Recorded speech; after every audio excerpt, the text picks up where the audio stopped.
এখন শুনবেন আজকের গুরুত্বপূর্ণ খবরের শিরোনাম। এবার জেনিন গুঁড়িয়ে দিচ্ছে ইসরায়েল।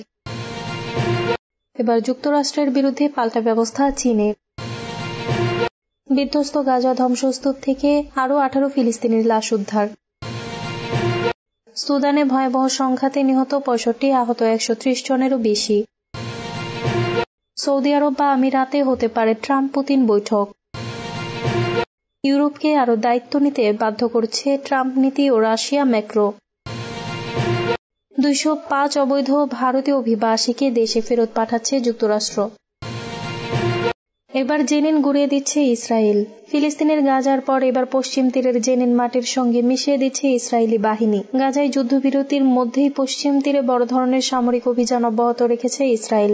গত রোববার জেনিনে একযোগে 23টি ভবন বিস্ফোরণ ঘটিয়ে উড়িয়ে দেন ইসরায়েলি সেনারা। এদিন 70 এক ফিলিস্তিনি সহ 2 জনকে হত্যা করা হয়। গাজাকে ধ্বংস করে দেওয়ার পর ইসরায়েলের নজর এবার পশ্চিম তীরে। দেশটির সামরিক বাহিনীর একজন মুখপাত্র বলেন, সন্ত্রাসী অবকাঠামো তৈরি ঠেকাতে রোববার জেনিনে অন্তত 23টি ভবন ধ্বংস করে দেওয়া হয়েছে। পশ্চিম তীরে মধ্য জানুয়ারিতে শুরু হয় এই অভিযানে 50 ফিলিস্তিনি যোদ্ধাকে হত্যা করার দাবিও করেছে ইসরায়েলি সামরিক বাহিনী। জেনিন শরণার্থী শিবিরের আদ দামজ এলাকায় একযোগে বিস্ফোরণ ঘটিয়ে গোটা একটি আবাসিক এলাকা মাটির সঙ্গে মিশিয়ে দেওয়া হয়। এই বিস্ফোরণ এতটাই শক্তিশালী ছিল যে আশপাশের ছোট বড় শহর থেকেও শোনা যায়। দূর থেকে আকাশে কুণ্ডলী পাকানো ধোঁয়া দেখা গেছে। জেনিনে এভাবে ভবন ধ্বংসের ঘটনাকে নৃশংস দৃশ্য বলে মন্তব্য করেছে ফিলিস্তিনের পররাষ্ট্র মন্ত্রণালয়। ইসরায়েলের বিরতিহীনভাবে ফিলিস্তিনিদের অবকাঠামো ধ্বংস করে আসছে। এরই ধারাবাহিকতায় রোববার একযোগে বিস্ফোরণ ঘটিয়ে গোটা আবাসিক এলাকা গুঁড়িয়ে দেওয়া হয়। জেনিনের বাসিন্দা হেন্না আল হাজ হাসান বলেন, বিস্ফোরণের শব্দ ছিল ভয়াবহ। জেনিন ও তুল কারম শরণার্থী শিবিরের গোটা আবাসিক এলাকা ধ্বংস ঠেকাতে জাতিসংঘ নিরাপত্তা পরিষদের জরুরি অধিবেশন ডাকার আহ্বান জানিয়েছেন ফিলিস্তিনের প্রেসিডেন্ট মাহমুদ আব্বাস।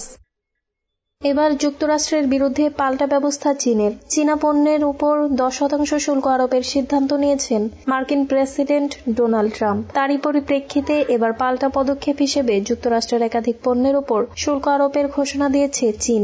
মঙ্গলবার এই ঘোষণা দেয় চীন বাণিজ্য মন্ত্রণালয়। একই সঙ্গে টেক জায়ান্ট গুগলের বিরুদ্ধে তদন্ত সহ অন্যান্য বাণিজ্য সম্পর্কিত ব্যবস্থা নেওয়ার কথাও ঘোষণা করেছে দেশটি। চীন সরকার জানিয়েছে তারা কয়লা এবং তরল প্রাকৃতিক গ্যাসের উপর 15% শুল্ক আরোপ করবে। সেই সঙ্গে অপরিশোধিত তেল, কৃষি যন্ত্রপাতি এবং গাড়ির উপর 10% শুল্ক আরোপ করবে। এক বিবৃতিতে বলা হয়েছে, যুক্তরাষ্ট্রের একতরফা শুল্ক বৃদ্ধি বিশ্ব বাণিজ্য সংস্থার নিয়মকে মারাত্মকভাবে লঙ্ঘন করেছে। এটি কেবল নিজস্ব সমস্যা সমাধানে ব্যর্থতায় নয়, বরং চীন ও যুক্তরাষ্ট্রের মধ্যে স্বাভাবিক অর্থনৈতিক ও বাণিজ্য সহযোগিতাকেও ক্ষতিগ্রস্ত করেছে। এদিকে মঙ্গলবার চীনের বাজার নিয়ন্ত্রণ বিষয়ক রাজ্য প্রশাসন জানিয়েছে তারা গুগলের বিরুদ্ধে আইন লঙ্ঘনের সন্দেহে তদন্ত করছে।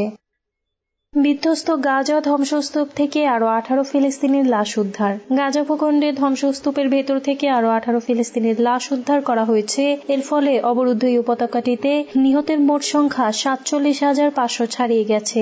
দীর্ঘ 15 মাসের বেশি সময় পর গত মাসেই ফিলিস্তিনের গাজায় কার্যকর হয়েছে যুদ্ধবিরতি চুক্তি। তবে এরপর থেকেই সেখানে ধ্বংসস্তূপের নিচে থেকে একের পর এক উদ্ধার হচ্ছে নিহতদের লাশ, আর এতে করে বেড়েই চলেছে প্রাণহানির সংখ্যা।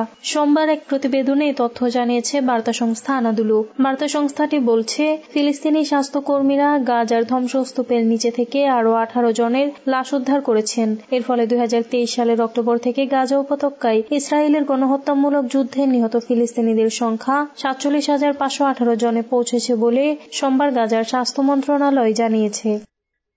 সুদানে ভয়াবহ সংঘাতে নিহত 65, আহত 130 জনেরও বেশি। সুদানে ভয়াবহ হামলা ও সংঘাতে অন্তত 65 জন নিহত হয়েছেন, আহত হয়েছেন আরো 130 জনেরও বেশি মানুষ। দেশটির দক্ষিণ ও পশ্চিমাঞ্চলে লড়াইয়ে হতাহতের এই ঘটনা ঘটে মঙ্গলবার। ফরাসি বার্তা সংস্থা এএফপি, ভারতীয় সংবাদ মাধ্যম এনডিটিভি এ খবর জানিয়েছে। এএফপি বলছে, উত্তর আফ্রিকার এই দেশটিতে ক্ষমতার দ্বন্দ্বে সামরিক ও আধা সামরিক বাহিনীর মধ্যে বিধ্বংসী যুদ্ধ চলছে। গতকাল সোমবার দক্ষিণ ও পশ্চিম সুদানে ভয়াবহ লড়াইয়ে অন্তত 65 জন নিহত এবং 130 জনেরও বেশি আহত হয়েছেন বলে চিকিৎসকরা জানিয়েছেন। এর মধ্যে দেশটির সাউথ কর্ডোফান প্রদেশের রাজধানী কাদুগুলিতে কামানের গোলা বর্ষণে কমপক্ষে 40 জন নিহত এবং 70 জন আহত হয়েছেন বলে দুটি চিকিৎসা সূত্রে জানা গেছে। সুদানের সেনাবাহিনীর নিয়ন্ত্রিত ওই শহরটিতে আক্রমণের ঘটনায় আব্দেল আজিজ আল হিলুর নেতৃত্বাধীন সুদান পিপলস লিবারেশন মুভমেন্ট নর্থের একটি দলকে দায়ী করেছেন গভর্নর মোহাম্মদ ইব্রাহিম। তিনি এফপিকে দেওয়া এক বিবৃতিতে বলেছেন, কাদুগুলিতে বেসামরিক নাগরিকদের উপর হিলুর হামলার উদ্দেশ্য হচ্ছে এলাকাটিতে অস্থিতিশীল করা। সৌদি আরব বা আরব আমিরাতে হতে পারে ট্রাম্প পুতিন বৈঠক। যুক্তরাষ্ট্রের প্রেসিডেন্ট ডোনাল্ড ট্রাম্প ও রাশিয়ার প্রেসিডেন্ট ভ্লাদিমির পুতিনের মধ্যকার শীর্ষ বৈঠকের স্থান হতে পারে সৌদি আরব কিংবা সংযুক্ত আরব আমিরাত। রাশিয়ার দুটি উচ্চ পর্যায়ের সূত্রের বরাত দিয়ে এক প্রতিবেদনে তথ্য জানিয়েছে রয়টার্স। সূত্র জানিয়েছে, মস্কোর কর্মকর্তারা ইতোমধ্যে দুটি দেশ সফর করেছেন। আরেকটি সূত্র জানিয়েছে, বৈঠকের ভেন্যু নির্ধারণ নিয়ে মস্কোর কয়েকজন কর্মকর্তা সন্তুষ্ট নন। তাদের মতে সৌদি কিংবা আমিরাত নিরপেক্ষ কোনো ভেন্যু নয়। উভয় দেশই যুক্তরাষ্ট্রের সঙ্গে সামরিক ও নিরাপত্তা চুক্তিতে আবদ্ধ। সম্ভাব্য এই বৈঠকের ব্যাপারে তথ্য জানতে সৌদি এবং আমিরাতের কর্মকর্তাদের সঙ্গেও যোগাযোগ করেছিল রয়টার্স, তবে কোনো দেশের কর্মকর্তা এই ব্যাপারে মুখ খুলতে রাজি হননি।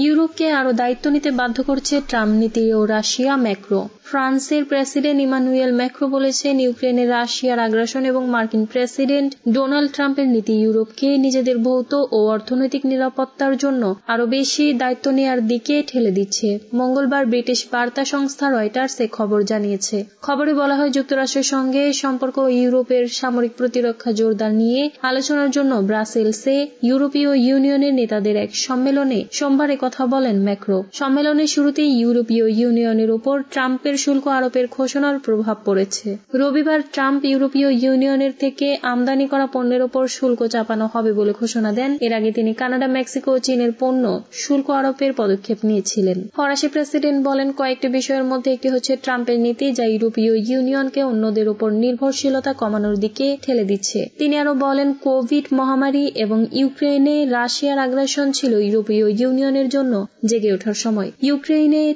আজ ঠিক এই মুহূর্তে যা ঘটছে তা এবং প্রেসিডেন্ট ট্রাম্পের নতুন প্রশাসনের পদক্ষেপ ইউরোপীয়দের আরো ঐক্যবদ্ধ হতে এবং তাদের সম্মিলিত সুরক্ষার বিষয়ে আরো সক্রিয়ভাবে সাড়া দিতে বাধ্য করছে। 205 অবৈধ ভারতীয় অভিবাসীকে দেশে ফেরত পাঠাচ্ছে যুক্তরাষ্ট্র। যুক্তরাষ্ট্র থেকে 205 জন অবৈধ ভারতীয় অভিবাসীকে বের করে দেওয়া হয়েছে। একাধিক সূত্রের বরাতে ভারতীয় সংবাদ মাধ্যম এনডিটিভি এ তথ্য জানিয়েছে। সূত্রের তথ্য মতে ভারতীয়রা অবৈধভাবে যুক্তরাষ্ট্রে গিয়েছিলেন। একটি মার্কিন সামরিক উড়োজাহাজে করে তাদের নিজ দেশে ফেরত পাঠানো হচ্ছে। উড়োজাহাজটি ইতোমধ্যে ভারতের উদ্দেশ্যে যুক্তরাষ্ট্রের টেক্সাস ছেড়েছে। সূত্রগুলো বলছে 205 জন ব্যক্তির প্রত্যেকেই ভারতীয় নাগরিকত্ব যাচাই করা হয়েছে। বিষয়টি এ প্রক্রিয়ায় নয়াদিল্লির যুক্ত থাকার ইঙ্গিত দেয়। সূত্রের তথ্য মতে একটি C-17 মার্কিন সামরিক উড়োজাহাজে করে অবৈধ ভারতীয় অভিবাসীদের ভারতে ফেরত পাঠাচ্ছে যুক্তরাষ্ট্র। গত 20 জানুয়ারি ডোনাল্ড ট্রাম্প দ্বিতীয় দফায় মার্কিন প্রেসিডেন্টের দায়িত্ব নেন। এ দফায় তার দায়িত্ব গ্রহণের পর সম্ভবত এই প্রথম যুক্তরাষ্ট্রে থাকা অবৈধ ভারতীয় অভিবাসীদের